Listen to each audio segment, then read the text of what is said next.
ये कहानी है एक इचिरो नाम के गरीब लड़के की, जिसका इस दुनिया में कोई भी नहीं था। वो एक प्रोग्रामर है जो दिन रात जॉब करता है और थक कर सो जाता है। जब उसकी आंख खुलती है वो एक दूसरी दुनिया में रिकनेक्ट हो चुका था, जहाँ पर उसे कुछ सिस्टम और कुछ चीट स्किल मिलती है, जिससे हमारा मेन कैरेक्टर ओवर पावर बनने के सफर पे निकल जाता है। कहानी की शुरुआत में हमें हमारा मेन कैरेक्टर सुजुकी को दिखाया जाता है। वो एक ऐसी कंपनी में जॉब करता था जहाँ पर गेमिंग प्रोग्राम डिजाइन किए जाते हैं। तभी उसके पास उसका एक मोटा दोस्त आता है। वो उसे बताता है कि हमें डेडलाइन खत्म होने से पहले इस गेम को कंप्लीट करना होगा। इतना कहने के बाद उसका दोस्त यहाँ से चला जाता है, जहाँ पर इचिरो को काम करते करते रात हो जाती है। जहाँ पर पूरी रात मेहनत करने के बाद इचिरो उस गेम को टेस्टिंग के लिए तैयार कर लेता है। काम खत्म होने के बाद वो यहाँ पर काफी थक जाता है, तो वो जाके ऑफिस में ही सो जाता है। जब उसकी आंख खुलती है तो वो एक अजीब सी ही दुनिया में आ गया था। वो अपने चारों तरफ देखता है पर उसको समझ में नहीं आता कि आखिर वो इस समय कहाँ पर है। पहले उसे लगता है कि वो शायद सपना देख रहा है, पर जब वो अपने फोन को चेक करता है तो उसमें कोई भी नेटवर्क नहीं होता है। जिसके बाद वो फोन में अपना चेहरा देखता है और उसकी एक फोटो लेता है, जहाँ पर उसे पता चलता है कि अब उसकी एज काफी ज्यादा कम हो गई है। पर उसे ये सब अभी भी एक सपना लग रहा था। पर उसे एक बात अभी भी काफी अजीब लगती है, क्योंकि जिस गेम के ऊपर वो काम कर रहा था उसके कंट्रोल उसके सामने थे। तभी वो अपने कंट्रोल्स को टच करता है, जहाँ पर वो सभी अच्छे से वर्क कर रहे थे। अब ये सब देख के उसे एक बात तो समझ आ गई थी कि वो गलती से गेम की दुनिया में रिकार्नेट हो चुका है। जिस पर वो कहता है कि अगर ये गेम है तो इसमें बग और ग्लिचेस तो होंगे ही होंगे। जिसके बाद वो अपना मैप खोल के देखता है, जिससे उसे ये पता चलेगा कि वो आखिर अभी किस जगह पे है। जहाँ पर उसे पता लगता है कि वो अभी ड्रैगन वैली के अंदर है। तो इसका मतलब है कि यहाँ पर कुछ ही देर में काफी सारे मॉन्स्टर आ जाएंगे, इसलिए वो अपने हथियारों को ढूंढने लगता है। कुछ ही देर में यहाँ पर काफी सारे मॉन्स्टर आ जाते हैं, जहाँ पर वो उनका लेवल को चेक करता है, पर उन सभी का लेवल उससे काफी ज्यादा था, इसलिए वो यहाँ पर छिपने का डिसाइड करता है। क्योंकि अभी उसका लेवल 1 है, वो सीधे सीधे उनसे नहीं बढ़ सकता। लेकिन वो यहाँ पर छिप पाता है। इससे पहले लिजार्ड का लीडर उसको देख लेता है और उसके ऊपर एरो शूट करवाने लगता है। तभी इचिरो को एक एरो लग जाता है, जिससे उसका खून निकलने लगता है। अब वो ये तो समझ गया था अगर मैं गेम में मरा तो शायद मैं हकीकत में भी मर जाऊं, क्योंकि गेम के अंदर मुझे एक छोटी सी चोट से इतना ज्यादा दर्द हो रहा है जैसे कि वो एक असली दुनिया हो। ये सब देखने के बाद वो अपनी जान बचाकर छिपने की कोशिश करने लगता है, जिस वजह से उसके सारे अटैक यूज हो जाते हैं। तभी वो आसमान की तरफ देखता है, जहाँ पर एक ग्लिच की वजह से वैली के अंदर काफी सारे उल्का पिंड गिरने लगते हैं, जिस वजह से वो सभी मॉन्स्टर मारे जाते हैं। पर वो भी वैली में था तो उसके ऊपर भी उल्का पिंड गिरने लगे थे, जहाँ पर वो अपनी जान बचाने की कोशिश करता है और वो नोटिस करता है कि उसका लेवल अब धीरे धीरे बढ़ने लगा है। कुछ समय बाद वहाँ पर मेटेओराइट गिरना बंद हो जाते हैं। जब वो बाहर जाके देखता है तो वहाँ पर काफी बड़े बड़े गड्ढे बन चुके थे। उसी के साथ अब उस जगह पे बारिश गिरना भी चालू हो गई थी। इतना सब होने के बाद यहाँ पर लिजर्ड का लीडर अभी भी जिंदा था, जिसके बाद वो इचिरो को अपनी स्वॉर्ड देता है ताकि युद्ध बराबरी का हो। लेकिन वो स्वॉर्ड इतनी ज्यादा भारी थी कि इचिरो उसको पकड़ के सही से खड़ा नहीं हो पा रहा था। जिसके बाद उन मॉन्स्टरों का लीडर उसके ऊपर एक हमला करता है, जिस वजह से इचिरो को काफी चोट लग जाती है। अब चोट खाने के बाद वो ये तो समझ गया था कि वो उसके साथ सीधे सीधे फाइट तो नहीं कर सकता, जहाँ पर वो अपनी जान बचाने के लिए उसके हमले को डॉज करने की कोशिश करने लगता है। जहाँ पर इचिरो कहता है कि मैं इस गेम में इतनी आसानी से तो नहीं मर सकता। जिसके बाद वो अपनी पूरी ताकत के साथ उस मॉन्स्टर के ऊपर अपनी स्वॉर्ड को थ्रो करता है, पर इचिरो के एक ही हमले से वो मॉन्स्टर यहाँ पर खत्म हो जाता है। जहाँ पर वो अपने हाथों को देखता है और नोटिस करता है कि अचानक उसकी बॉडी में बहुत ही ज्यादा ताकत आ गई थी। जिसके बाद वो एक जगह पे बैठ जाता है और सोचने लगता है कि मैं शायद इस दुनिया में फंस चुका हूँ। जिसके बाद वो यहाँ पर लॉग आउट का बटन ढूंढने लगता है ताकि वो अपनी असली दुनिया में पहुंच सके। पर वो लॉग आउट का बटन ढूंढते ढूंढते थक जाता है, जहाँ पर उसे पता चलता है कि वो शायद इस दुनिया से अब कभी बाहर नहीं निकल सकता। तभी उसका ध्यान अपने कंधे की तरफ जाता है, जहाँ पर वो नोटिस करता है कि उसकी चोट अब पूरी तरह से ठीक हो गई है। जिसके बाद वो अपने स्टेटस को चेक करता है, जहाँ पर वो देखता है कि उसकी हेल्थ फुल है, उसका लेवल 310 चला गया है। उसी के साथ उसके सारे स्टेटस मैक्स लेवल पर थे।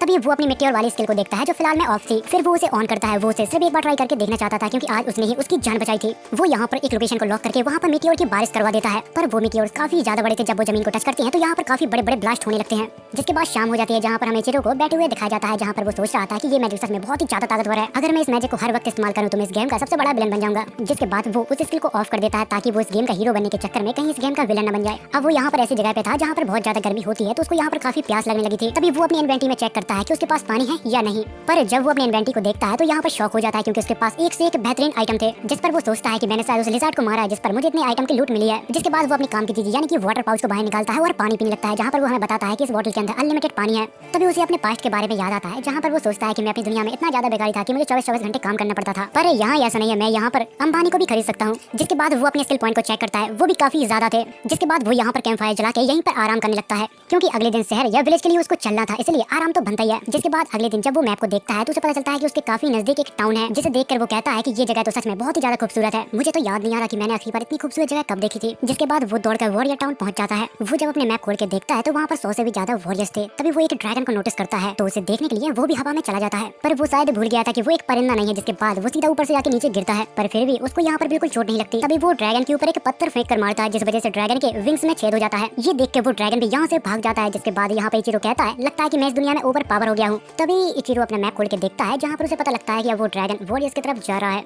अब वो सोचता है कि वो ड्रैगन मेरे वजह से गया है, इसलिए वो उन वॉरियर्स की मदद करने के लिए वहाँ पर जाने लगता है। जब वो वहाँ पर पहुँचता है तो देखता है कि यहाँ के सारे वॉरियर्स एक ड्रैगन के साथ लड़ने में काफी ज्यादा स्ट्रगल कर रहे हैं। पर वो वॉरियर्स यहाँ पर कुछ बोल रहे थे जहाँ पर इचिरो को उनकी लैंग्वेज समझ में नहीं आ रहे थे। जिसके बाद इचिरो अपनी लैंग्वेज स्किल को अपग्रेड करता है। अब उसे उन सभी की भाषा समझ में आने लगी थी, जहाँ पर वो देखता है कि अब वो ड्रैगन यहाँ से डर के भागने लगा और उसकी तरफ आने लगा।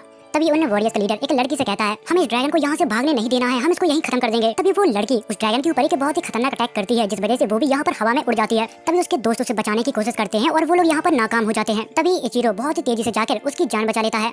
जिसके बाद इचिरो उस लड़की को आराम से नीचे लेकर आ रहा था, क्योंकि वो लड़की अपनी मैजिक से बहुत ही ज्यादा ऊपर उड़ चुकी थी। जब वो लड़की होश में आती है तो वो डर जाती है और वो इचिरो को जोर से पकड़ लेती है। तभी हमें इस लड़की का नाम पता चलता है। दरअसल इस लड़की का नाम ज़ेना है, जो कि एक टीनेजर नाइट है। जिसके बाद इचिरो उस लड़की को बचा के पहाड़ के ऊपर ले जाता है। जिसके बाद वो लोग एक दूसरे से बात करने लगते हैं। इतनी देर में ज़ेना को ढूंढते ढूंढते दो लोग यहाँ पर आ जाते हैं और वो दो लोग इचिरो से कहते हैं कि तुम उससे दूर हट जाओ, क्योंकि उन लोगों को इचिरो काफी अजीब आदमी लग रहा था। जिस पर इचिरो हंसने लगता है और उनसे कहता है कि अरे मुझसे डरो मत, मैं एक मर्चेंट हूँ। जिसे देखकर वो लोग बोलते हैं कि तुम झूठ बोल रहे हो, क्योंकि तुम्हारे पास तो कोई सामान ही नहीं है। जिसके बाद इचिरो अपनी झूठ बोलने की स्किल को मैक्स कर देता है। जिसके बाद वो यहाँ पर झूठ बोलता है और अपनी बातों में उलझा देता है और उन दोनों को शांत करवा देता है। जिसके बाद सीन शिफ्ट होता है जहाँ पर इचिरो उन्हीं के साथ उनकी गाड़ी में जा रहा था। जिसके बाद हमें एक टाउन को दिखाया जाता है, जहाँ पर हमें इचिरो और जीना को दिखाया जाता है, जहाँ पर जीना उसे बार बार थैंक यू कह रही थी उसकी जान बचाने के लिए। जिसके बाद ज़ेना के दोस्त इचिरो को अपने साथ ले जाते हैं उसके नए पेपर बनाने के लिए, क्योंकि उसके पेपर्स कहीं खो गए थे। पर यहाँ पर सच्चाई तो ये है कि वो किसी को भी अपनी सच्चाई नहीं बता सकता कि वो दूसरी दुनिया से है, इसलिए वो झूठ बोलता है कि वो एक मर्चेंट है और उसके पेपर्स कहीं खो गए हैं। जिसके बाद वो लड़की क्राफ्टमैन से कहता है कि मुझे इस लड़के के लिए नए पेपर्स बनाने हैं, जहाँ पर वो आदमी इचिरो से कहता है कि कोई दिक्कत नहीं और वो उसे एक स्टोन पे हाथ रखने के लिए कहता है। जब वो वहाँ पर हाथ रखता है तो उसके सारी इन्फॉर्मेशन और स्टिकर निकल के आ जाते हैं। जिसके बाद वो आदमी उसके लिए न्यू पेपर बना देता है और उसको दे देता है। जिसके बाद वो आदमी उसे एक स्टोन देता है और कहता है कि अगर तुम सिटी में कहीं भी जाओगे तो तुम्हें इसकी जरूरत पड़ेगी, इसलिए इसको कभी भी खोना मत। जिसके बाद वो दोनों वर्कशॉप से बाहर आ जाते हैं, जहाँ पर वो लड़की उसे बताती है कि यहाँ पर एक बहुत ही बेहतरीन रेस्टोरेंट है जिसका खाना बहुत ही टेस्टी है, और हाँ अगर तुम्हें रहने के लिए कमरा चाहिए तो यहाँ पर रहने के लिए जगह भी काफी अच्छी है। जिसके बाद इचिरो उसकी बात मान जाता है और एक होटल में रुकने का डिसाइड करता है। तभी एक लड़की आती है और उसको पकड़ लेती है और वो लड़की कहती है कि तुम इस शहर के नहीं लग रहे हो, अगर तुम चाहो तो हमारे साथ रह सकते हो। जब वो लड़की उसे पकड़ के ले जा रही थी, जहाँ पर इचिरो उसकी प्रोफाइल को देखता है, जहाँ पर वो कहता है कि ये लड़की सिर्फ 13 साल की है, पर देखकर लगता नहीं है। जिसके बाद वो लड़की उसे एक होटल में ले जाती है, जहाँ पर इचिरो 10 दिन के लिए एक रूम को रेंट पर लेता है। जिसके बाद वो यहाँ पर खाने के लिए खाना भी ऑर्डर करता है। तभी उस शॉप की ओनर उस लड़की को डांट लगती है। दरअसल उस लड़की का नाम मार्था है, जहाँ पर वो ओनर उसे कहती है कि तुम यहाँ पर खड़ी खड़ी क्या कर रही हो, तुमने अभी तक वो रूम साफ करके नहीं दिया। जिसके बाद मार्था यहाँ पर माफी मांगने लगती है और उस रूम को साफ करने के लिए चली जाती है। तभी वो ओनर उसे बताती है कि तुम्हारे आने से पहले यहाँ पर कुछ डरपोक मर्चेंट ठहरे हुए थे, क्योंकि पास में कुछ मिट्योर्स गिरे थे, जिस वजह से वो लोग डर गए थे और यहाँ पर रूम की हालत भी काफी खराब कर दी थी। और वो लोग यहाँ पर सभी को बताने लगे थे कि ये काम किसी डीमन लॉर्ड ने किया है। पर ये कैसे हो सकता है, क्योंकि 60-70 साल पहले एक हीरो ने एक डीमन लॉर्ड को हरा दिया था, तो वो डीमन लॉर्ड वापस नहीं आ सकता। वो लोग बात कर ही रहे होते हैं, इतनी देर में एक और क्लाइंट आता है। जिसके बाद वो औरत उससे बात करने में व्यस्त हो जाती है। जिसके बाद इचिरो अपना यहाँ पर खाना खाने लगता है। उसको ये खाना काफी ज्यादा टेस्टी लगता है। इतनी देर में यहाँ पर मार्था आ जाती है और वो इचिरो से कहती है कि मैंने कहा था ना कि तुम्हें ये जगह बहुत अच्छी लगेगी। जिस पर इचिरो कहता है कि हाँ, पर तुम मुझे कुछ शॉप दिखा सकती हो, क्योंकि मुझे कुछ आइटम खरीदना है। जिस पर मार्था हाँ कहती है और उसे मार्केट ले जाती है। तभी हमें वहाँ पर एक डेमी ह्यूमंस को दिखाया जाता है, जहाँ पर एक इंसान उसे धक्का मार के नीचे गिरा देता है और वो आदमी कहता है कि तुम लोग यहाँ पर क्यों आए हो, तुम्हें पता है ना कि ये जगह तुम्हारी नहीं है और तुम यहाँ पर जिंदा नहीं रह सकते। जिस पर इचिरो उस आदमी को समझाने लगता है कि देखो, जितना हक तुम्हारी इस दुनिया पर रहने का है उतना ही उनका भी है। जिस पर वो आदमी इचिरो के ऊपर गुस्सा होने लगता है और कहता है कि अगर ये तुम्हारे साथ है तो तुम इसे अपनी ही सिटी में रखो। इतना कहने के बाद वो आदमी यहाँ से चला जाता है। उसके जाने के बाद इचिरो उन बच्चों से बात करने लगता है और उनका सामान बांध के उन्हें वापस दे देता है, जिस पर वो बच्चे काफी खुश हो जाते हैं। जिसके बाद वो बच्चे एक लड़की के पास चले जाते हैं, जहाँ पर वो लड़की भी एक डेमी ह्यूमंस थी। वो लोग अपना पेट पालने के लिए बाजार में कुछ सामान बेचने के लिए आए थे। इतनी देर में यहाँ पर मार्था आती है। वो इचिरो से कहती है कि तुम डेमी ह्यूमन से काफी अच्छे से बात कर रहे थे। जिस पर इचिरो से कहता है तो क्या हुआ, तुम्हें कोई दिक्कत है क्या।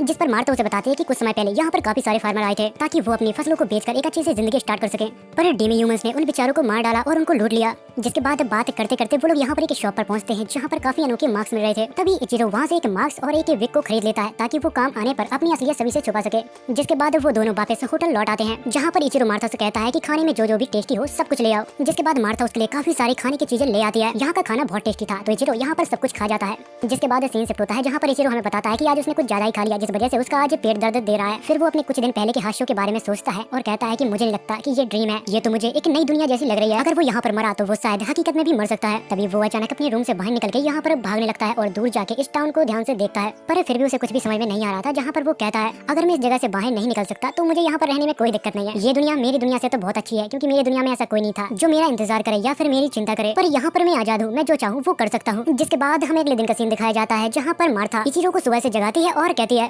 तुम्हें तैयार हो जाना चाहिए, तुमसे मिलने तुम्हारी गर्लफ्रेंड आई है। ये सुनने के बाद वो काफी शॉक हो जाता है, क्योंकि वो तो यहाँ पर किसी को जानता भी नहीं। इतनी देर में यहाँ पर ज़ेना आ जाती है और वो उसे गुड मॉर्निंग कहती है। है, जहाँ पर इचिरो उससे कहता है कि तुम यहाँ पर क्यों आई हो, जहाँ पर वो बताती है कि आज मेरी छुट्टी है, तो मैंने सोचा कि हम लोग कहीं घूमने चलते हैं।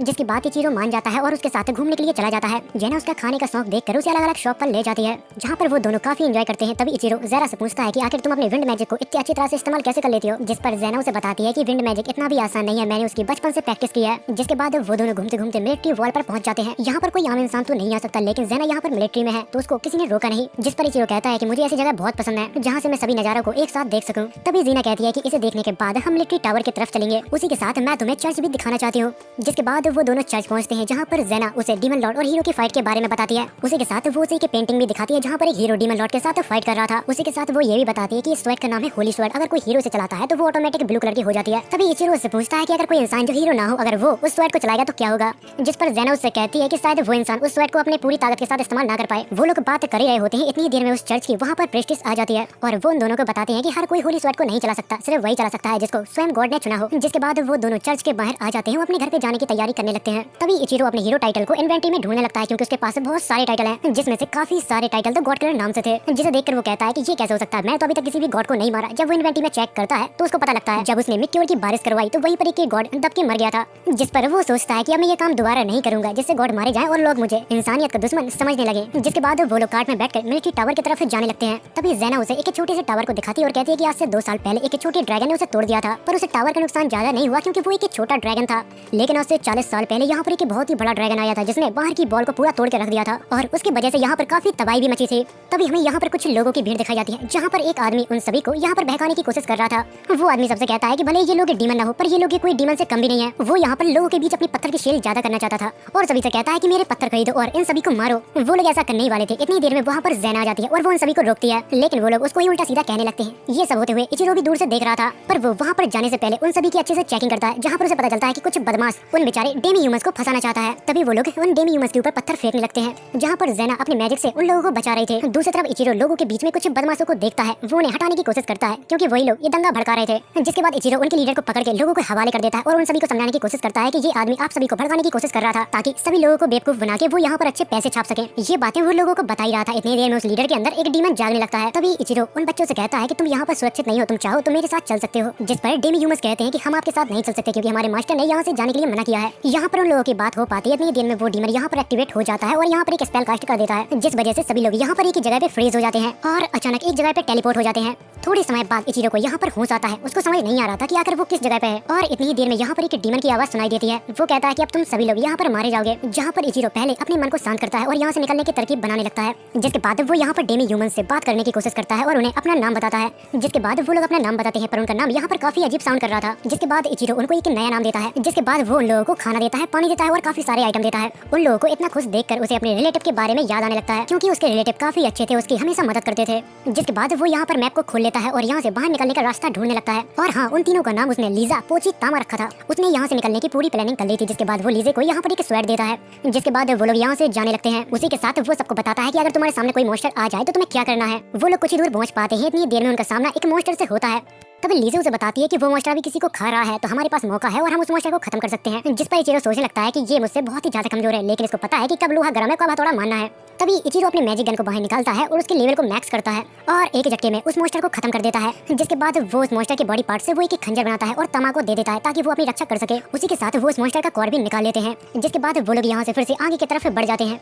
फिर वो उन तीनों की तरफ देखता है और सोचता है कि अगर इसी तरह से मैं सभी मॉन्स्टर को मारता रहूं, जिस वजह से इन लोगों की स्किल इंप्रूव नहीं कर पाएगी और ये लोग मेरे ऊपर निर्भर हो जाएंगे। जिसके बाद इचिरो उन सभी को कुछ न कुछ काम दे देता है ताकि उन सभी का थोड़ा अनुभव बढ़ जाए। वो लोग कुछ दूर चल पाते हैं, इतनी देर में उनके सामने एक बड़ा मॉन्स्टर आ जाता है। यहाँ पर इचिरो नहीं चाहता था कि वो अकेले उस मॉन्स्टर को हराए। जिसके बाद वो यहाँ पर अपनी टीम को भी शामिल करता है ताकि उन सभी का अनुभव बढ़ जाए और हाँ, डेंजर सिचुएशन को कैसे संभालना है वो भी वो लोग सीख जाए। जहाँ पर थोड़ी देर बाद वो लोग उस मॉन्स्टर को मार गिराते हैं। जिसके बाद उन सभी को यहाँ पर काफी सारे मॉन्स्टर मिलते हैं, जिनको हरा के वो लोग थक जाते हैं। जिसके बाद वो सभी लोग यहाँ पर आराम करने का डिसाइड करते हैं और यहाँ पर खाना भी खाते हैं। खाना खाने के बाद वो लोग यहाँ पर सो जाते हैं, जहाँ पर इचिरो सोचता है कि जिस रफ्तार से हम लोग आगे बढ़ रहे हैं, मुझे यकीन है कि हम लोग बहुत ही जल्दी इस जगह से बाहर निकल जाएंगे। जिसके बाद वो लोग आगे बढ़ते हैं, जहाँ पर उनका सामना एक स्लाइम से होता है उसे एक मामूली स्लाइम समझ के इचिरो उसके ऊपर फायर मैजिक से अटैक करता है, लेकिन उस स्लाइम को उससे कुछ भी फर्क नहीं पड़ता। तभी लीजा उसके कोर को डिस्ट्रॉय कर देती है और उसे बताते हैं कि स्लाइम को सबसे आसानी से मारने का तरीका उसके कोर को डिस्ट्रॉय करना है। यहाँ पर थोड़ी देर बाद जब वो लोग थोड़ा और आगे बढ़ते हैं, जहाँ पर उनका सामना होता है कि 40 लेवल के एक बीस्ट से, वो बीस्ट इचिरो को देखकर सीधा उसके ऊपर हमला कर देता है। तभी उसे एक ट्रैप दिखता है जहाँ पर वो उस बीस्ट को वहाँ पर कैद कर देता है। जिसके बाद वो लोग थोड़ा और आगे बढ़ते हैं, जहाँ पर उन्हें कुछ लोग मिलते हैं जो ट्रैप में फंसे हुए थे। इचिरो ये सब देखकर अपनी टीम की मदद लेकर सभी लोगों को यहाँ पर फ्री करने लगता है और वहाँ पर एक से एक रईस आदमी थे जो उनकी जान बचाने के लिए उनको शुक्रिया अदा कहते हैं। तभी हमें एक लड़के की चिल्लाती हुई आवाज सुनाई देती है, जहाँ पर वो पोची के ऊपर नाराज हो रहा था। वो काफी गुस्से में पोची से कहता है कि ला ये खंजर मुझे दे दे, लेकिन पोची अपना हथियार उसे देने से मना कर देती है। और हाँ, अब तक तो इस लड़के का चेहरा देख के आप लोग समझ गए होंगे कि ये कौन है, जो कुछ समय पहले इन लोगों से काफी बदतमीजी कर रहा था। पर उसके बुरे बर्ताव के वजह से इचिरो पोची को वापस अपने पास बुला लेता है। फिर वो उस लड़के से कहता है कि अभी हम लोग काफी ज्यादा बिजी हैं, इसलिए हम लोग यहाँ से जा रहे हैं। जिस पर वो लड़का कहता है कि अरे तुम कहाँ जा रहे हो, पहले मुझे तुम यहाँ से निकालो, उसके बाद मैं तुम्हें बताता हूँ। तभी एक मैजिशियन जिसको इचिरो ने बचाया है वो उसको डराते हुए कहता है कि तुम जरा अपना मुंह बंद रखोगे। ये देखकर वो लड़का यहाँ पर बिल्कुल चुप हो जाता है। जिसके बाद वो यहाँ पर सभी लोगों को बचा लेते हैं और फिर आगे बढ़ जाते हैं, जहाँ पर वो लोग देखते हैं कि मॉन्स्टर और डीमंस के बीच फाइट हो रही है। उनके पीछे पीछे वो लड़का भी वहाँ पर पहुंच जाता है और वो कहता है कि जब तक मेरे पास तलवार है मैं किसी से भी नहीं डरता। इतनी ही देर में उसके सामने एक स्लाइम मॉन्स्टर आ जाता है जिसका सामना वो नहीं कर पा रहा था, जहाँ पर उसका आज खेल खत्म होने वाला था। इतनी देर में वहाँ पर पोची और तामा आ जाते हैं और वो उसकी जान बचा लेते हैं। दूसरी तरफ इचिरो की नजर जाती है ज़ेना की तरफ, जहाँ पर एक स्लाइम मॉन्स्टर ने उसको जकड़ के रखा था। जिसके बाद इचिरो उसके पास जाता है और उसकी जान बचा लेता है। ये देखकर ज़ेना यहाँ पर रोने लगती है और कहती है कि मुझे तुम्हारी बहुत ज्यादा चिंता हो रही थी। तभी हमें यहाँ पर प्रीस्ट को दिखाया जाता है, जहाँ पर इचिरो से बता देता है कि आखिर तुम्हें किस तरह से स्लाइम को खत्म करना है। थोड़ी देर बाद वहाँ के सभी मॉन्स्टर मारे जाते हैं। जिसके बाद यहाँ पर अब काफी सारे लोग हो गए थे, तो वो लोग दरवाजा खोलने की कोशिश करते हैं। जिसके बाद इचिरो अपने मैप में देखता है कि हम लोग सही जा रहे हैं या फिर यहाँ से निकलने का दूसरा कोई रास्ता है। यहाँ से निकलने का उसे दूसरा रास्ता भी मिल जाता है, पर वो इतना भी आसान नहीं था। तभी यहाँ पर सोल्जरों को एक खजाना मिलता है, जहाँ पर वो खोलते हैं तो उसके अंदर से एक डीमन बाहर निकलता है, जिसे देखकर यहाँ के सभी नाइट लड़ने के लिए तैयार हो जाते हैं। लेकिन वो डीमन कोई आम डीमन नहीं था, वो सभी के अंदर एक छलावा क्रिएट करता है। पर यहाँ पर कुछ लोग थे जिसके ऊपर उस डीमन का मैजिक असर नहीं किया। जिसके बाद वही रईस लड़का उसके ऊपर अपने मैजिक से हमला करता है, लेकिन उस डीमन को उसे ज्यादा कुछ फर्क नहीं पड़ता। तभी अचानक यहाँ पर एक बीस्ट आ जाता है जो इचिरो के ऊपर अटैक करने लगता है, जिस वजह से इचिरो एक ट्रैप के अंदर गिर जाता है। तभी इचिरो उससे लड़ने के लिए अपनी होली स्वैर्ड को समन कर लेता है। दरअसल ये स्वैर्ड पहले से ही उसके इन्वेंटरी में थी, क्योंकि गलती से उसने एक गॉड को मार दिया था, जिसके रिवॉर्ड में उसे एक होली स्वैर्ड मिलती है, जहाँ पर वो स्वैर्ड के साथ एक झटके में उस बीस्ट को फाड़ के रख देता है। जिसके बाद इचिरो अपने मास्क और विग को पहन लेता है और उस डीमन के पास से चला जाता है ताकि कोई उसको ना पहचान पाए। और वो यहाँ पर सभी नाइट से कहता है कि अब तुम लोग आराम करो, मैं यहाँ पर सब कुछ संभाल लूंगा। तभी डीमन उससे कहता है कि आखिर तुम हो कौन और इतनी ताकतवर कैसे हो। तभी इचिरो उसके ऊपर एक पत्थर फेंक के मारता है, जिससे वो यहाँ पर अधमरा हो जाता है, जिसे देखकर वो डीमन डर जाता है और यहाँ पर एक स्पेल कास्ट करता है, जिसमें से उस डीमन के मास्टर निकलते हैं। और तभी वो नया वाला डीमन कहने लगता है कि यकीनन तुम्हारे पास होली स्वैर्ड है, पर मुझे कोई आम हीरो नहीं हरा सकता। जिसके बाद वो डीमन लॉर्ड उसके ऊपर हमला करता है, पर उस हमले से उसको कुछ भी नहीं होता। अब वो इसको मारने की सोच रहा था, जहाँ पर वो अपनी स्किल को चेक करता है, पर यहाँ पर मीटियर वाली स्किल दिखती है, पर वो कहता है कि मैं यहाँ पर उसको इस्तेमाल नहीं कर सकता। जिसके बाद वो यहाँ पर अपने फायर स्पेल को मैक्स आउट करता है और कहता है कि मैं अपनी पावर का एक छोटा सा हिस्सा इस्तेमाल करूंगा, क्योंकि मैं नहीं चाहता यहाँ पर सभी लोग मर जाएं। जहाँ पर वो फायर मैजिक का एक छोटा सा हिस्सा इस्तेमाल करता है, जिस वजह से यहाँ पर एक बहुत ही बड़ा धमाका होता है, जिसको देखकर वो डीमन लॉर्ड डर जाता है। उसी के साथ यहाँ पर एक लड़का भी घबराया हुआ था, क्योंकि उसने आज से पहले इतना खतरनाक फायर मैजिक नहीं देखा था। और वो कहता है कि मुझे लगता है कि ये दुनिया का सबसे ताकतवर मैजिशियन है। उन सबकी बातें यहाँ पर इचिरो भी सुन रहा था। जिसके बाद वो अपने वेपन को चेंज करता है, क्योंकि उस वेपन से वो उसको नहीं मार सकता। और फिर वो अपनी डिवाइन स्वॉर्ड को निकालता है और उसके ऊपर अटैक कर देता है, जिस वजह से वो डीमन लॉर्ड यहाँ पर खत्म हो जाता है। जिसके बाद सीन कट होता है, जहाँ पर वो सभी लोग अब उस भूल भुलैया से बाहर निकल आए थे। और फिर तभी वहाँ पर वही मार्केट वाला लड़का आ जाता है। वो तामा पोची से माफी मांगता है अपने रूड व्यवहार के लिए। तभी एक हबीबी इचिरो को अपने पास बुलाता है और तामा पोची को उसको सौंप देता है और कहता है कि आज से ये मेरे पास गुलाम नहीं रहेंगे, आज से ये दोनों आजाद हैं। ये सुनकर वो दोनों यहाँ पर काफी खुश हो जाती हैं। उसी के साथ वो हबीबी कहते हैं कि हमारे पास और भी काफी सारे डेमी ह्यूमंस हैं, तुम चाहो तो उनको भी आजाद करवा सकते हो। तभी अंदर से दो स्लेब बाहर निकलती हैं, एक का नाम लुलू और दूसरे का नाम आरिसा था। जहाँ पर आरिसा कहती है कि आपने हमारी जान बचाई, इसलिए आज से इचिरो सामा मैं आपकी हूँ। ये सुनने के बाद इचिरो काफी शॉक हो जाता है, क्योंकि उसने उसे इचिरो सामा कहा था, जो एक जैपनीज वर्ड है। तभी इचिरो को एक आइडिया आता है ये चेक करने के लिए कि वो जैपनीज है या नहीं। जिसके बाद वो लुलू के पास जाता है और उसके कान में कुछ कहता है, और फिर वही बात वो आरिसा से भी कहता है, जिस वजह से आरिसा एक बहुत ही बेकार चेहरा बना लेती है और कहती है कि इस दुनिया में सबसे गंदी चीज स्पाइडर है, जिससे मैं सबसे ज्यादा नफरत करती हूँ। जिसके बाद वो लोग यहाँ से जाने लगते हैं, जहाँ पर इचिरो सोचता है कि मुझे पहले से ही सकता कि ये जैपनीज है, कम से कम मुझे इस अनजानी दुनिया में कोई अपने देश का तो मिला। थोड़ी देर बाद इचिरो सभी को एक जगह पे रोकता है ताकि वो एक दूसरे को इंट्रोड्यूस करवा सके। तभी तामा पोची अपने आप को आरिसा से इंट्रोड्यूस करवाती है, जहाँ पर आरिसा उनके सिर पर हाथ रखती है और कहती है कि मैं आज से पहले कभी तुम जैसे प्यारी लड़कियों से नहीं मिली। जिसके बाद उन लोगों को यहाँ पर भूख लगने लगती है। तभी इचिरो सभी को एक रेस्टोरेंट में ले जाता है, जिसके बाद वो लोग यहाँ पर खाना खाते हैं, जो उन्हें बहुत ही पसंद आता है। लेकिन इचिरो यहाँ पर खाना नहीं खा रहा था, उसका ध्यान लुलू और आरिसा के कपड़े के ऊपर था, क्योंकि उन दोनों ने स्लेव्स के कपड़े पहने थे। जिसके बाद वो यहाँ से चला जाता है और सभी से कहता है कि तुम लोग खाना खाओ, मुझे मार्केट से कुछ जरूरी सामान लाना था। जिसके बाद वो मार्केट से कुछ क्लॉथ खरीदता है। तभी रास्ते में उसे कुछ खाने की महक आती है, जिसके बाद वो उसे भी पैक करवा लेता है। जब वो यहाँ से जा रहा था, तभी रास्ते में उसे कुछ भूखे डेमी ह्यूमंस मिलते हैं, जिसे देखकर उसे दया आ जाती है और वो उसे अपने पैकेट दे देता है। जिसके बाद वो होटल पहुंचता है, जहाँ पर तामा पोची और एरिसा उसका इंतजार कर रहे थे। वो कहते हैं कि हमारे ऊपर ये कपड़े कैसे लग रहे हैं। जिसके बाद सीन शिफ्ट होता है, जहाँ पर इचिरो मार्था की मॉम के पास जाता है और उनसे कहता है कि हमें कुछ और रूम चाहिए। जिस पर वो कहती है कि मैं तुम्हें रूम तो दे दूंगी, पर यहाँ पर कुछ लोग हैं जो डेमी ह्यूमन से बहुत नफरत करते हैं। जिसे देखकर यहाँ पर तामा पोची डर जाते हैं। तभी आरिसा इचिरो का हाथ पकड़ के कहती है कि आप बहुत ही अच्छे हो मास्टर। तभी हमें एरिसा की पावर दिखाई जाती है जहाँ पर वो किसी को भी कंट्रोल कर सकती है। वो यहाँ के सभी लोगों को कंट्रोल करके उनके बीच से डेमी ह्यूमंस का डर हटा देती है, जिसके बाद लोग यहाँ पर नॉर्मल हो जाते हैं जैसे कि यहाँ पर कुछ हुआ ही नहीं था। जिसके बाद इचिरो से थैंक यू कहता है और सभी को उनके कमरे में छोड़ देता है। जिसके बाद हमें अगले दिन का सीन दिखाया जाता है जहाँ पर मार्था और ज़ेना उसे सुबह सुबह से जगाने के लिए आए थे। तभी इचिरो जागता है और कहता है कि शोर मत मचाओ, मैं जाग गया हूं। पर वो दोनों अचानक यहाँ पर उसके ऊपर काफी ज्यादा गुस्सा होने लगती है क्योंकि उन्होंने कुछ ऐसा देख लिया था जिससे ज़ेना यहाँ पर बहुत ही ज्यादा नाराज होती है क्योंकि उसने लुलू को देख लिया था उसके कमरे के अंदर, वो भी उसके साथ ही सो रहे थे। ये सब देखकर ज़ेना यहाँ से नाराज होकर चली जाती है। तभी इचिरो अपने कपड़े पहनकर खिड़की से नीचे कूद जाता है और ज़ेना को समझाने की कोशिश करता है। वो उससे कहता है कि देखो तुम्हें गलतफहमी हुई है, जैसा तुम्हें लगता है वैसा कुछ भी नहीं है। जिसके बाद वो सारी की सारी बातें उसे बता देता है। ये सुनने के बाद ज़ेना कहती है कि तो फिर ये बात है। जिसके बाद इचिरो उसकी तारीफें करने लगता है। ये सुनकर ज़ेना यहाँ पर खुश हो जाती है। तभी हमें अरीसा को दिखाया जाता है जो उन दोनों की बातों को सुनकर यहाँ पर मुस्कुरा रही थी। तभी इचिरो उसके सिर पर उंगली मारता है और कहता है कि सभी को बुला लाओ। जिसके बाद अरीसा उन सभी को बुलाने के लिए यहाँ पर दौड़ कर चली जाती है, जिसे देखकर इचिरो को लगता है कि रात को उसने मुझसे कुछ कहा था कि जब वो इस दुनिया में आई थी, जब उसने अपनी पुरानी यादों के साथ लोगों की मदद करने का सोचा था, लेकिन पहले सब कुछ ठीक था और फिर धीरे धीरे लोगों के बीच बंटवारा होना चालू हो गया और इसी का फायदा एक दुश्मन ने उठाया और राजा को मार डाला, जिससे उस देश के ऊपर डीमन अटैक करने लगे और उस देश की अर्थव्यवस्था बिल्कुल खराब हो गई। जब वो देश तबाह हो रहा था, जिसके बाद वो लोग अपनी जान बचा के वहाँ से भाग गए और अपने लिए रहने के लिए एक नई जगह ढूंढने लगे। पर वो लोग बहुत ही भूखे थे। जिसके बाद वो एक स्लेव से मिले, जहाँ पर स्लेव्स ने उन्हें खाना पीना दिया पर बदले में उन्हें अपना गुलाम बना लिया। जिसके बाद आरिसा यहाँ पर सभी लोगों को बुला लाती है, पर यहाँ पर लुलू नहीं आई थी क्योंकि उसकी तबीयत आज खराब थी। जिसके बाद इचिरो आरिसा को बहुत सारे पैसे देता है और कहता है कि हमारे ग्रुप को जिस भी चीज की जरूरत हो वो तुम खरीद के लाओगे, आज से ये तुम्हारा काम है। तभी आरिसा उसके कान में कहती है कि ये बहुत ज्यादा पैसे हैं, इसलिए मैं पैसों को सेफ रखने के लिए इसके ऊपर मैजिक करने वाली हूँ। जिसके बाद वो लोग यहाँ से चले जाते हैं, जहाँ पर ज़ेना इचिरो से कहती है कि सच में ये लोग बहुत ही अच्छे हैं। फिर इचिरो कहता है कि मैं आज एक नई जगह ढूंढने वाला हूँ ताकि ये सभी लोग एक अच्छी सुरक्षित जगह पर रह सकें। जिस पर ज़ेना कहती है कि अगर ऐसी बात है तो मैं भी तुम्हारे साथ चलूंगी। जिसके बाद वो दोनों ऑड जॉब्स के ऑफिस पहुंच जाते हैं, जहाँ पर उनकी मुलाकात एक नाड़ी नाम की लेडी से होती है, जहाँ पर इचिरो उससे कहता है कि हमें रहने के लिए एक अच्छी जगह चाहिए। जिसके बाद वो लेडी उसे काफी सारी जगह दिखाती है। अगर आपको डेमी ह्यूमंस के साथ रहना है तो वेस्ट टाउन आपके लिए ज्यादा सेफ रहेगा। जिसके बाद वो लेडी उसे एक घर बताती है जो काफी सस्ते दामों में मिल रहा था, पर इचिरो को वो प्रॉपर्टी ज्यादा कुछ खास पसंद नहीं आई और फिर वो उस लेडी को दूसरी प्रॉपर्टी दिखाने के लिए कहता है। जिसके बाद वो लेडी एक मार्केट प्लेस में उसे घर बताती है, पर उसे ये भीड़ भाड़ वाली जगह ज्यादा कुछ पसंद नहीं आती। जिसके बाद वो लेडी उसे एक और घर दिखाती है जो बाहर से देखने में काफी ज्यादा अच्छा लग रहा था, पर जब वो अपने मैप में चेक करता है, जहाँ पर उसे पता लगता है कि घर के नीचे क्राइम गिल्ड की छिपने की जगह है, तभी इचिरो उस लेडी से कहता है कि इस घर की हालत देख के हमें लग रहा है कि हम यहाँ पर नहीं रह सकते, इसलिए तुम हमें कुछ और जगह दिखाओ। पर उस लेडी के पास अब कोई भी ऐसी जगह नहीं बची थी जहाँ पर डेमी ह्यूमंस अच्छे से रह सके, और वो कहती है कि अभी तो मेरे पास कोई और जगह नहीं है, अगर मिलेगी तो मैं तुम्हें जरूर इन्फॉर्म कर दूंगी। जिसके बाद वो दोनों मार्केट में आ जाते हैं, जहाँ पर उनकी मुलाकात तामा और पोची से होती है और वहीं पर एरिसा होती है। वो इचिरो से कहती है कि मेरे बाल कैसे लग रहे हैं, जिस पर इचिरो से कहता है कि तुम्हारे ऊपर ये कलर बहुत ही अच्छा लग रहा है और तुम अब पहले से काफी ज्यादा क्यूट लग रही हो। जिसके बाद इचिरो और ज़ेना एक एक्सेसरी शॉप पर आ जाते हैं, जहाँ पर इचिरो उसे एक एयरिंग गिफ्ट करता है, जिस पर ज़ेना उसे पहन लेती है और उससे कहती है कि मैं कैसी लग रही हूँ। जिस पर इचिरो कहता है कि सच में तुम बहुत ही खूबसूरत लग रही हो। वो लोग यहाँ पर बात कर ही रहे होते हैं, इतनी देर में यहाँ पर तामा पोची और एरिसा आ जाते हैं, जिसे देखकर ज़ेना उस गिफ्ट को वहीं पर रख देती है। जिसके बाद हमें ग्राउंड का सीन दिखाया जाता है, जहाँ पर परफॉर्मेंस स्टार्ट होने वाली थी, जिसे देखकर इचिरो कहता है कि मुझे ये ड्रामा और लव स्टोरी कुछ खास पसंद नहीं आई, क्योंकि मुझे पता है कि आगे क्या होने वाला है, जहाँ पर इस स्टोरी में सभी लोग मारे जाएंगे और हमारा मेन कैरेक्टर उसे क्लिप से फेंक दिया जाएगा। जिसके बाद वो एक अनडेड मॉन्स्टर बन जाता है और जिन लोगों ने उसको मारा था उन सभी से वो अपना बदला लेता है, पर उसका बदला पूरा हो पाता है इससे पहले एक होली नाइट उसे खत्म कर देता है। जिसके बाद वो शो यहाँ पर एंड होता है, जिसको देखकर ज़ेना यहाँ पर रोने लगती है। जिसके बाद सीन कट होता है।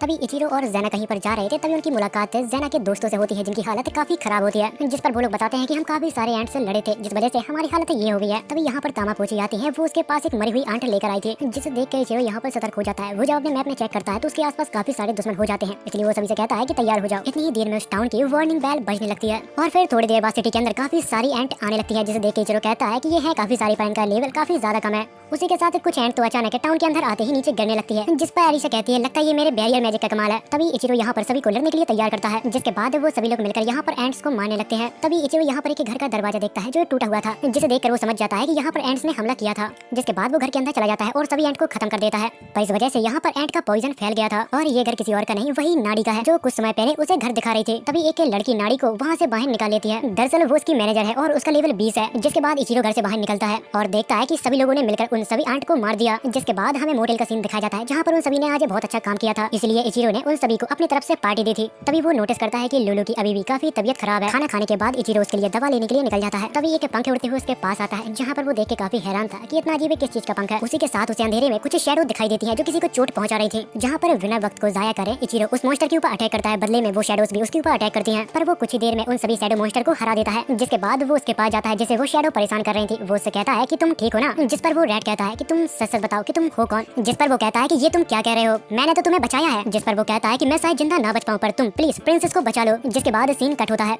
वो ऑड जॉब के ऑफिस के बाहर खड़ा था, पर काफी रात हो गई थी तो सभी लोग सो गए थे, इसलिए कोई दरवाजा नहीं खोल रहा था। जिसके बाद वो अपने मैजिक से यहाँ पर एक की बनाता है। वो वहाँ का दरवाजा खोलकर उन दोनों को वहाँ पर आराम करने के लिए कहता है, बट उन दोनों के शोर के वजह से यहाँ पर मैनेजर और नाड़ी जाग जाते हैं और देखने के लिए आ जाते हैं कि आखिर माजरा क्या है। जिस पर इचिरो उससे कहता है कि मैं तुम्हें डिस्टर्ब नहीं करना चाहता था, पर ये देखो ये शायद तुम्हें जानता है। जब मैनेजर उसे देखती है तो पहचान लेती है कि ये रेड आर्मी का मार्क्स है और वो कहता है कि रेड हेड के अलावा मैंने यहाँ पर किसी और को भी बचाया है। पर मैनेजर उसे देखकर चौंक जाती है क्योंकि वो एक एल्फ थी, बिल्कुल मैनेजर की तरह। पर जब वो उसे ध्यान से देखती है तो वो समझ जाती है कि ये तो प्रिंसेस मिया है और वो कहती है कि चाहे कुछ भी हो जाए हमें इसे बचाना ही होगा। तभी प्रिंसेस अपनी आंखों को खोलती है, वो इचिरो को देखती है और कहती है ये तो बहुत अच्छा है और फ्रेश हो जाती है। जिसके बाद नाड़ी और इचिरो उसके लिए दवा लेने के लिए चले जाते हैं। जिसके बाद सीन कट होता है। जब वो आरिसा के पास पहुंचता है तो आज की घटना के बारे में उसे सब कुछ बताता है। जिसके बाद इचिरो लुलू को जगाता है और उसको कुछ दवाइयां देता है। जिसके बाद वो वापस ऑफिस में आ जाता है और नाड़ी से पूछता है कि अब मिया की तबीयत कैसी है। जिस पर वो कहती है कि वो ठीक है, बस थोड़ी सी थकान है। जिसके बाद इचिरो मिया का स्टेटस देखता है जो अब धीरे धीरे इंप्रूव हो रहा था। अब मिया भी नींद से जाग गई थी। जिसके बाद इचिरो से मिलने के लिए चला जाता है। जिसके बाद नाड़ी उसके लिए खाना लाने के लिए यहाँ से चली जाती है। तभी इचिरो मिया से पूछता है कि आखिर तुम इस पेट को कैसे देख सकती हो। जिस पर वो कहती है मुझे नहीं पता, पर वो काफी ज्यादा सॉफ्ट होती हैं। थोड़ी देर बाद यहाँ पर मिया खाना खा लेती है और उसको यहाँ पर नींद आने लगती है। जिसके बाद इचिरो यहाँ से जाने लगता है, लेकिन मिया उसका हाथ पकड़ लेती है और कहती है कि थोड़ी देर यहीं रुको। उसका मासूम चेहरा देखकर यहाँ पर इचिरो भी रुक जाता है। जिसके बाद वो वापस अपने घर जाता है जहाँ पर सभी लोग एंजॉय कर रहे थे। जहाँ पर इचिरो उन सभी को मिया के बारे में बताता है,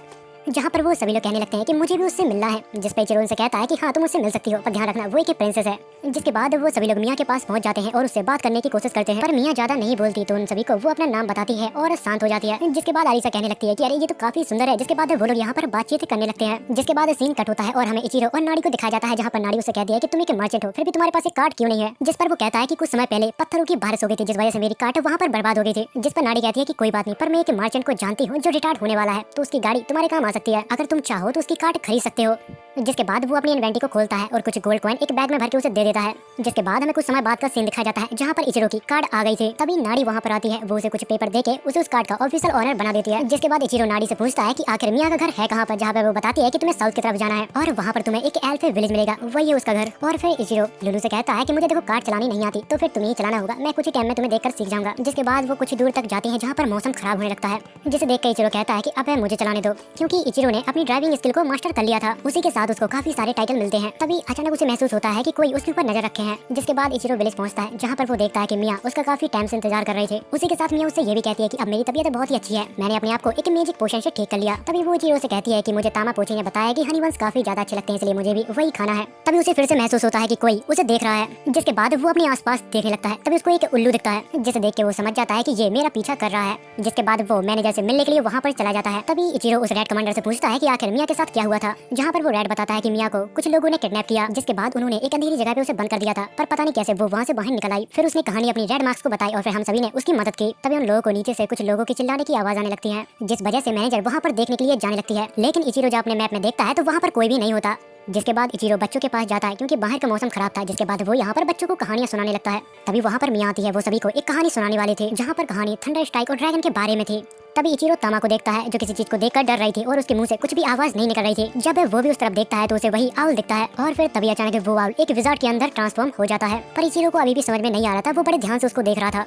अब उस विजार्ड को देखकर यहाँ पर सभी लोग उससे लड़ने के लिए तैयार हो जाते हैं, पर वो लोग विजार्ड के ऊपर हमला कर पाते इससे पहले विजार्ड उन सभी को फ्रीज कर देता है। बट इचिरो उसके मैजिक से बहुत ही जल्दी बाहर निकल जाता है। जिस पर वो डीमन कहता है कि तुम काफी ताकतवर लग रहे हो, तुम मेरे हमले से काफी आसानी से बाहर निकल आए। तभी इचिरो उसके प्रोफाइल को चेक करता है ये जानने के लिए कि आखिर वो कौन है, जहाँ पर उसे पता चलता है कि वो एक अनडेड किंग है, पर सिर्फ 41 लेवल का। और फिर उसी के साथ वांटेड उसे ये भी कहता है कि मैं मिया को अपने साथ यहाँ से ले जाने के लिए आया हूँ। जिस पर इचिरो कहता है कि अगर तुम मिया को अपने साथ ले जाना चाहता है तो फिर कोशिश करके देख ले। ये बात सुनकर अनडेड को यहाँ पर काफी गुस्सा आ जाता है और वो अपनी शैडो की मदद से यहाँ पर इचिरो को उल्टा लटका देता है। और फिर अचानक इचिरो यहाँ पर उसकी पकड़ से बहुत ही आसानी से आजाद हो जाता है, जिस वजह से आरिशा को भी यहाँ पर टाइम मिल जाता है अपना अटैक को फुल चार्ज करने के लिए। जिसके बाद आरिशा अनडेड के ऊपर अपना अटैक छोड़ देती है, जिस वजह से यहाँ पर रोशनी ही रोशनी हो जाती है। थोड़ी देर बाद जब सभी लोग खुश हो जाते हैं, जब वहाँ से चमक हटती है, तब हमें दिखता है कि उस अनडेड किंग को यहाँ पर कुछ भी नहीं हुआ। वो उसके इतने पावरफुल अटैक को बहुत ही आसानी से सर्वाइव कर गया। तभी वो अनडेड किंग यहाँ पर मिया को पकड़ता है और एक पोर्टल में डालने लगता है और कहता है कि तुम लोगों की वजह से मेरे यहाँ पर काफी समय बर्बाद हो गया। और यहाँ से जाते जाते वो सभी को धमकी देता है, अगर तुम्हें मिया को बचाना है तो क्रीडल पे आ जाना। इतना कहने के बाद वो भी यहाँ से चला जाता है। उसी के साथ इचिरो सभी से कहता है कि तुम लोग अपना ख्याल रखना, मैं मिया को बचा कर आता हूँ। इतना कहने के बाद बाद वो एक पोर्टल में कूद जाता है, जहाँ पर वो एक ऐसी जगह पे पहुंचता है जहाँ पर चारों तरफ सिर्फ अंधेरा ही अंधेरा था। जिसके बाद वो अपना मैप खोलता है पर उसका मैप यहाँ पर वर्क नहीं कर रहा था। यहाँ पर कुछ देर बाद वो अचानक किसी दूसरी जगह पे टेलीपोर्ट कर जाता है और वो अपने सामने अनडेड किंग को देखता है, जहाँ पर अनडेड किंग काफी घबरा जाता है और उसे कहता है कि ये तो असंभव है, आखिर तुम इस जगह पे कैसे आ गए।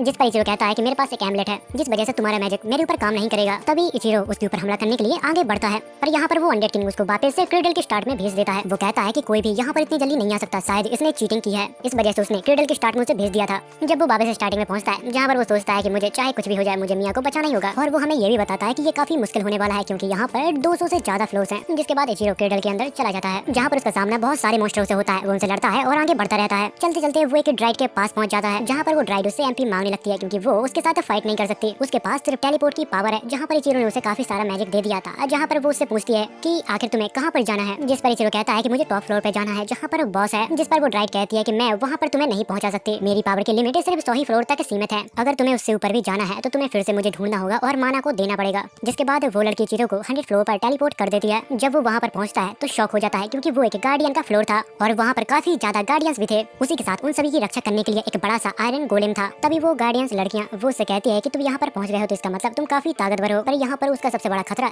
गोलेम था। तो वो गोलेम की कमजोरियाँ यहाँ पर ढूंढने लगता है। तभी इचिरो अपनी गन निकाल के उस गोलेम के सिर पर शूट करता है जिस वजह से वो गोलेम यहाँ पर हार जाता है। गोलेम के हार जाने के बाद वो गार्डियंस यहाँ पर प्लान बनाने लगते हैं इचिरो को हराने का। जिसके बाद यहाँ से 3 लड़कियों में से 2 लड़की यहाँ से भाग जाती हैं, पर यहाँ पर तीसरी लड़की इचिरो के साथ फाइट करती है पर इचिरो एक ही झटके में उसको यहाँ पर बेहोश कर देता है। जिसके बाद वो उसको बेड पर लेटा देता है और उसके रूम को एक्सप्लोर करने लगता है। तभी उसको नजर जाती है कि यहाँ पर भी एक ड्राइड होगा। जिसके बाद वो उसे ढूंढने के लिए निकल जाता है। ढूंढते ढूंढते उसको एक ड्राइड मिल भी जाती है पर वो यहाँ पर काफी ज्यादा कमजोर थी। जिसके बाद इचिरो से पानी पिलाता है और फिर वो थोड़ी देर में यहाँ पर वापस तंदुरुस्त हो जाती है। जिसके बाद वो ड्राइड उससे मैजिक पावर मांगने लगती है और इचिरो भी उसको मैजिक पावर दे देता है। जिसके बाद वो ड्राइड अब विश पूरी करने के लिए तैयार हो चुकी थी। जहाँ पर इचिरो से कहता है कि मुझे टॉप फ्लोर पर टेलीपोर्ट कर दो, जहाँ पर वो ड्राइड उसे टॉप फ्लोर पर टेलीपोर्ट कर देती है। थोड़ी समय बाद वापस इचिरो की मुलाकात उस अनडेड किंग से होती है जहाँ पर वो अनडेड कहता है कि तुम कोई मार्चर नहीं हो, तुम एक लेजेंडरी वॉरियर हो। जिसके बाद वो किंग अपनी एक बहुत ही भयंकर स्वॉर्ड निकालता है और कहता है कि अगर तुम यहाँ पर आ गए हो तो इसका मतलब ये नहीं है कि तुम मुझसे जीत जाओगे, और अगर तुमने मुझे हरा दिया तो ये स्वॉर्ड तुम्हारी हो जाएगी, पर उससे पहले तुम्हें यहाँ पर काफी सारे लोगों से लड़ना होगा और हो सकता है कि वो तुमसे काफी ज्यादा स्ट्रॉन्ग हो। अनडेड किंग के कहने के बाद यहाँ पर काफी सारे गार्डियंस और काफी सारे गोलेम भी आ जाते हैं, पर जब इचिरो की पावर लेवल को चेक करता है तो वो काफी ज्यादा कम होती है। जिसके बाद वो भी उन सभी गोलेम से लड़ने के लिए तैयार हो चुका था। जिसके बाद वो अपनी फाइटिंग स्किल को मैक्स करता है और सीधा उस गोलेम के ऊपर अटैक कर देता है। उसी के साथ उसे उन सभी के साथ फाइट करने में अपने ज्यादा एफर्ट नहीं लगाने पड़ रहे थे और फिर कुछ देर बाद यहाँ पर इचिरो सभी को हरा देता है। उनमें से सिर्फ एक लड़की को होश था जहाँ पर इचिरो एक ही पंच में उसको भी सुला देता है, पर सोते सोते वो कहती है प्लीज मेरी मास्टर की आखिरी विश पूरी कर देना। जिसके बाद वो इस स्टेज को क्लियर कर लेता है और अनडेड किंग के पास पहुंच जाता है, जिसे देखकर वो अनडेड किंग काफी शॉक होता है और रिवॉर्ड के रूप में उसे शॉट देता है। उसी के साथ वो हंसती हुई कहता है कि मैं काफी लंबे समय से किसी ऐसे को ढूंढ रहा था जो मुझे मार सके। तभी अनडेड किंग उसे बताता है कि मैंने एक समय पे बहुत सारे लोगों को मारा था, वो सब मैंने इसलिए किया था क्योंकि उन सभी ने मेरी मासूम फैमिली को मार दिया था, जिस वजह से भगवान ने उसे हमेशा के लिए श्राप दे दिया और वो एक अनडेड बन गया, इसलिए तुम मुझे मार डालो, मैं अब इस जिंदगी में नहीं रहना चाहता। जिसके बाद इचिरो स्वॉर्ड को बाहर निकालता है जो यहाँ पर काफी ग्लो कर रही थी। वो एक ही झटके में उस अनडेड किंग को यहाँ पर खत्म कर देता है, पर वो मरते समय अनडेड यहाँ पर काफी ज्यादा खुश था क्योंकि उसे लग रहा था कि अब वो शायद अपनी फैमिली से वापस मिल पाएगा। अनडेड के मर जाने के बाद इचिरो को यहाँ पर एक टाइटल मिलता है, उसी के साथ उसे एक रिंग भी मिलती है। तभी इचिरो को याद आता है कि किंग के मर जाने के बाद थोड़ी देर बाद ये जगह तबाह हो जाएगी। तभी वो यहाँ पर सभी को इकट्ठा करने लगता है ताकि वो सभी को एक साथ यहाँ से टेलीपोर्ट कर सके। तभी इचिरो को एक लड़की के बारे में याद आता है जो नीचे बेहोश पड़ी हुई थी, अगर ये जगह तबाह होगी तो वो भी यहाँ पर दब के मर जाएगी। जिसके बाद इचिरो उसे लेने के लिए यहाँ से कूद जाता है। जब वो उस लड़की के पास पहुंचता है तो उसे अपने कंधों पे उठाता है और ड्राइड के पास जाता है ताकि वो जल्द से जल्द यहाँ से टेलीपोर्ट कर सके। जिसके बाद वो लोग डील करते हैं और वो लड़की उन्हें नीचे ले जाती है। उसी के साथ वो लड़की उसे ये भी कहती है कि तुम्हें यहाँ से जल्द निकल जाना चाहिए क्योंकि यहाँ पर एक स्वॉर्ड की वेव आ रही है। पर इचिरो उसे कहता है कि इस वेव से तुम्हें भी नुकसान पहुंच सकता है, पर वो लड़की कहती है कि जब तक यहाँ पर पेड़ है मुझे कुछ भी नहीं हो सकता। जिसके बाद इचिरो यहाँ से बहुत ही स्पीड में भागने लगता है, पर स्वॉर्ड वेव भी उसके तरफ काफी स्पीड से आ रही थी। जिसके बाद वो उसके ऊपर हमला करने लगता है ताकि उसको उस वेव से थोड़ा समय मिल पाए और वो यहाँ से बाहर निकल पाए। जिसके बाद इचिरो उस लड़की को लेकर एक सुरक्षित जगह पे पहुंच जाता है जहाँ पर वो देखता है कि उस वेव की वजह से क्रेडल गिरने लगा है। तभी हमें उन लोगों को दिखाया जाता है जो सभी लोग मिलकर इचिरो का इंतजार कर रहे थे, पर फॉग होने के कारण वो उसको नहीं देख पा रहे थे। पर जब वो नजदीक आता है तो यहाँ पर आरिसा जब उसे देखती है तो यहाँ पर रोने लगती है और यहाँ पर बाकी के गार्डियंस भी अपने दोस्त को देखकर यहाँ पर काफी खुश थे। तभी वो लोग अपने मास्टर के बारे में उससे पूछते हैं, जहाँ पर इचिरो उन्हें एक रिंग देता है और कहता है कि तुम्हारे मास्टर अब इस दुनिया में नहीं रहे। जिस पर वो लोग अपने घुटने पर बैठ जाते हैं और इचिरो से कहते हैं कि आज से आप ही हमारे मास्टर हो। उसी के साथ वो लड़कियां कहती हैं कि हमें बस एक काम है, क्योंकि ये रिंग हमारे पुराने मास्टर की वाइफ की है, इसलिए हमें उनके वाइफ के ग्रेव के पास इसे छोड़कर आना होगा। जिस पर इचिरो कहता है कि तुम्हें जहाँ जाना है तुम चली जाओ, क्योंकि मैं तुम्हारा मास्टर नहीं हूँ, मुझसे पूछने की कोई जरूरत नहीं है। पर वो लोग यहाँ पर रॉक पेपर सीजर खेलने लगते हैं क्योंकि जो इसमें हारा वो यहाँ पर रुकेगा। जहाँ पर एक नाना नाम की लड़की हारती है इचिरो ने जिसकी जान बचाई थी, जिसके बाद इचिरो अपने दोस्तों को लेकर टाउन की तरफ जाने लगता है। जब वो सभी लोग टाउन में पहुंचते हैं तभी ज़ेना इचिरो से मिलने के लिए आती है। ज़ेना यहाँ पर उसे देखकर रोने लगती है और कहती है कि मुझे तुम्हारी बहुत चिंता हो रही थी। तभी इचिरो ज़ेना से कहता है कि मुझे तुमसे एक जरूरी बात करनी है, मैं कुछ ही समय बाद यहाँ से जाने वाला हूँ क्योंकि मुझे मिया को उसके विलेज छोड़ने जाना है। ये सुनकर ज़ेना उदास हो जाती है पर इचिरो कहता है कि तुम उदास मत हो, जब मैं वापस आऊंगा तो तुम्हें सुनाने के लिए मेरे पास काफी सारी कहानियां होंगी। जिसके बाद हमें अगले दिन का सीन दिखाया जाता है जहाँ पर इचिरो मिया को लेकर उसके विलेज के लिए निकल गया था। तभी अचानक ज़ेना आ जाती है और वो इचिरो को बात करने के लिए रोक लेती है। जहाँ पर ज़ेना उससे कहती है कि मैं भी तुम्हारे साथ चलना चाहती थी पर मेरा भी एक परिवार है, जब मेरा भाई फैमिली का हेड बन जाएगा तो मैं तुम्हारे साथ जरूर चलूंगी। दरअसल ज़ेना यहाँ पर उसको गुड बाय कहने के लिए आई थी। जिसके बाद इचिरो भी यहाँ से चला जाता है।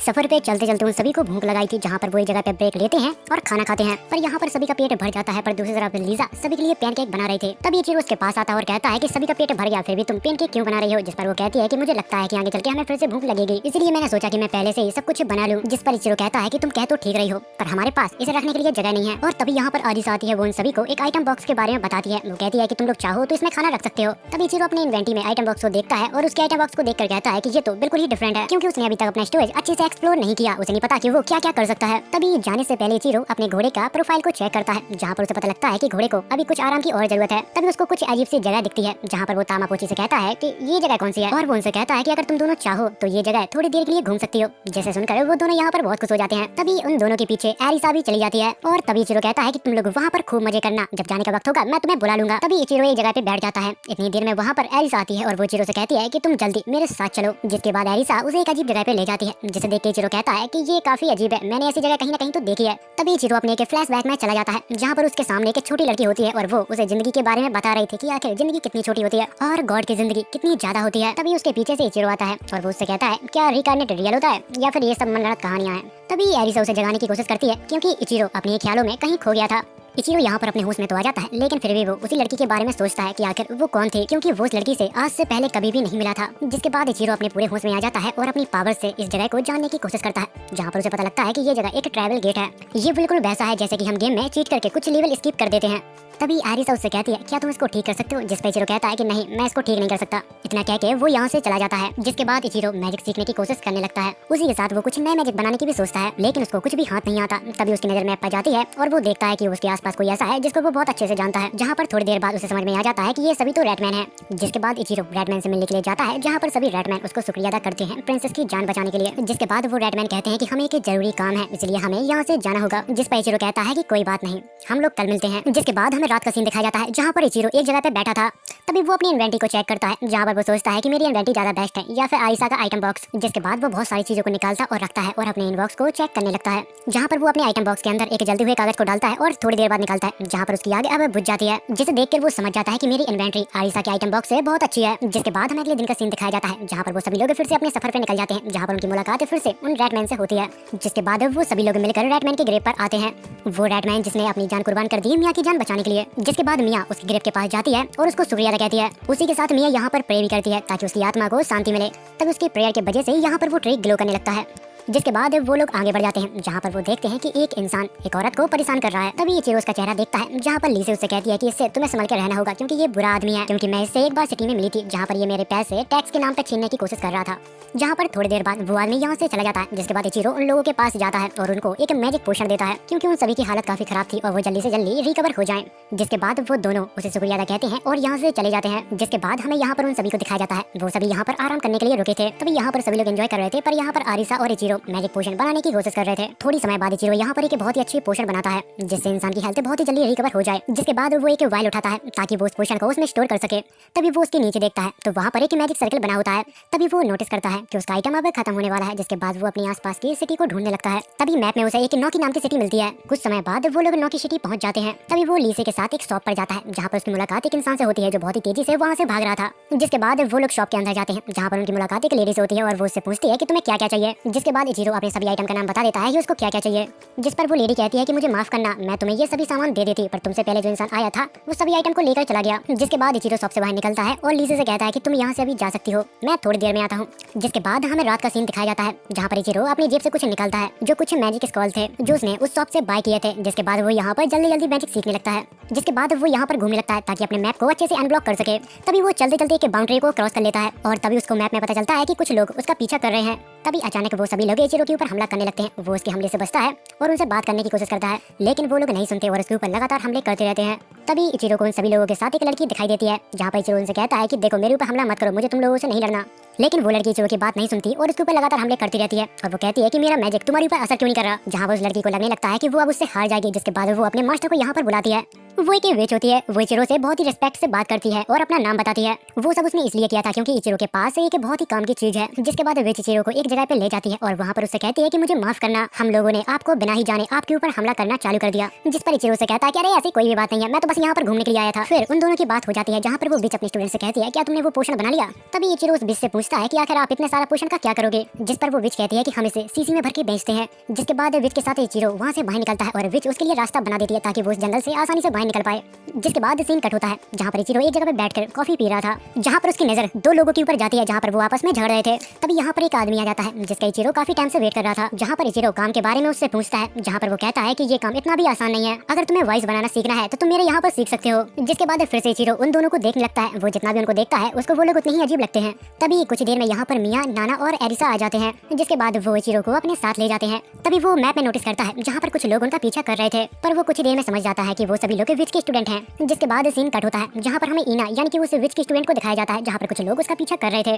तभी वहाँ पर इचिरो आ जाता है और वो इने से कहता है कि तुम यहाँ से जाओ, मैं इन सबको संभाल लूंगा। पर इना थोड़ी दूर जाती है, जहाँ पर उसकी एक टक्कर हो जाती है, जिस वजह से उसका पूरा कार्ट तबाह हो जाता है। जिस वजह से उसके काफी सारे पोषण यहाँ पर खराब हो जाते हैं क्योंकि वो टूट गए थे। ये देखने के बाद इन्हें यहाँ पर रोने लगती है क्योंकि उन्हें बनाने में बहुत ज्यादा मेहनत लगती है। जिसके बाद सीन कट होता है, जहाँ पर इचिरो एक बिजनेसमैन के पास जाता है, जहाँ पर वो हमेशा इन्हें के पोषण खरीदता है। पर उस आदमी को अर्जेंट पोषण चाहिए थे। जिस पर इचिरो से कहता है कि हमें माफ करना, हमारा एक छोटा सा एक्सीडेंट हो गया था जिस वजह से काफी सारे पोषण खराब हो गए, इस बार हम आपको सारे पोषण डिलीवर नहीं कर पाएंगे। लेकिन वो आदमी इचिरो की बातें बिल्कुल भी नहीं मानता और वो काफी गुस्से में उससे बात भी करता है। तभी इचिरो की नजर उसके पीछे खड़े हुए इंसान के ऊपर जाती है। तभी उसे याद आता है कि ये तो वही बुरा इंसान है जो कुछ लोगों को परेशान कर रहा था।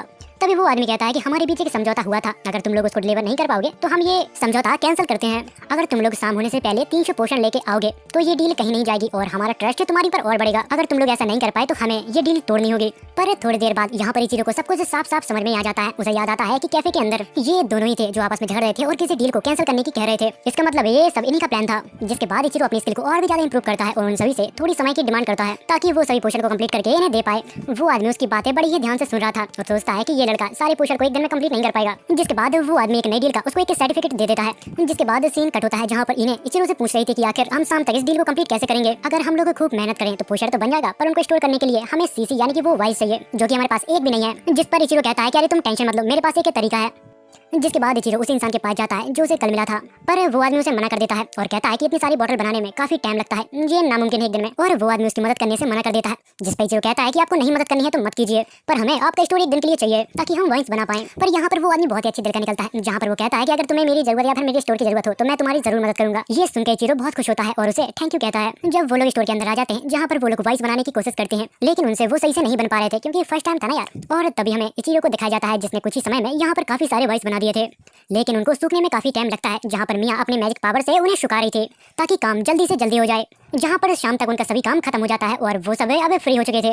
इतनी ही देर में यहाँ पर वो बुरे आदमी आ जाते हैं और वो कहते हैं कि तुमने बिना परमिशन के यहाँ पर वाइस बनाई, जो कि ऐसा करना यहाँ पर इलीगल है। जिस पर इचिरो उनसे कहता है कि देखो हम ऐसा कुछ भी नहीं कर रहे हैं, हम यहाँ पर वाइस से बनाना सीख रहे हैं। पर वो बुरा आदमी उसकी बात नहीं सुनता और यहाँ पर इचिरो को तोड़ने के लिए कह देता है। थोड़ी देर बाद यहाँ पर अरिसा उन टुकड़ों को उठाती है और कहती है कि ये तो हमारे नहीं है। जिस पर इचिरो कहता है कि मुझे पता था कि कुछ ऐसा हो सकता है, इसलिए मैंने उस वाइस को ऐसी जगह पर छुपा दिया था जहाँ पर कोई भी उसे ना ढूंढ पाए। जहाँ पर अरिसा कहती है कि आखिर ये कौन सी जगह है जहाँ पर तुमने ये सब छुपा दिया। तभी इचिरो अपनी इन्वेंटरी को खोलता है और सभी बोतल को बाहर निकालता है। जिसके बाद सीन कट होता है, जहाँ पर हमें उसी आदमी को दिखाया जाता है, जहाँ पर वो आदमी इचिरो से कहता है कि तुम लोग यहाँ पर क्यों आए हो, क्या तुमने 300 बोतल कंप्लीट कर ली है क्या। जिसके बाद इचिरो उस आदमी के पास जाता है और उन्हें डिलीवरी रसीद दे देता है। ये सब देखकर वो काफी शौक हो जाता है कि आखिर इस लड़के ने ये ऐसा कैसे कर दिया, हमने तो इसकी सारी बोतलों को तोड़वा दिया था। फिर वो आदमी इचिरो को इग्नोर करने लगता है ताकि जल्द से जल्द शाम हो जाए और उसको साइन न करना पड़े और ये डील यहीं पर कैंसिल हो जाए। तभी इचिरो उसकी चाल को समझ जाता है और यहाँ पर थोड़ी देर बाद यहाँ पर एक दूसरा आदमी आ जाता है और वो आदमी कहता है कि रहने दो, वो आदमी बहुत घमंडी है, मैं तुम्हारे पेपर पर साइन कर देता हूँ। क्योंकि वो आदमी भी एक काउंट था और वो आदमी कहता है कि तुम्हारी वजह से किंगडम के लोगों को काफी दिक्कत का सामना करना पड़ा और तुम काफी बुरे इंसान भी हो। और वो काउंट कहता है कि इसलिए मैं चाहता हूँ कि तुम यहाँ से फटाफट निकल जाओ। पर वो आदमी उसकी भी बात ध्यान से नहीं सुन रहा था। जिसके बाद काउंट अपनी तलवार को बाहर निकालने लगता है। इतने में ही इचिरो उन दोनों आदमी को बहुत ही अच्छी तरह से सबक सिखा देता है। इचिरो उन दोनों को इतना मारता है कि मारते मारते उनको बेहोश कर देता है, जिस पर काउंट कहता है कि तुम ये क्या कर रहे हो, ये तो मेरा काम है। जिस पर इचिरो कहता है कि आपके आसपास बच्चे हैं तो आप स्वेट से इनको सबक नहीं सिखा सकते। जिसके बाद सीन शिफ्ट होता है जहाँ पर इचिरो वापस अपनी टीम के साथ सफर पर निकल जाता है। जिसके बाद हमें ज़ेना को दिखाया जाता है जहाँ पर उसके पास एक लेटर आया हुआ था जो इचिरो ने भेजा था, जहाँ पर उसने अपनी जर्नी के बारे में ज़ेना को बताया था कि आखिर वो कैसी चल रही है। तो फिर आज की कहानी इतनी ही थी।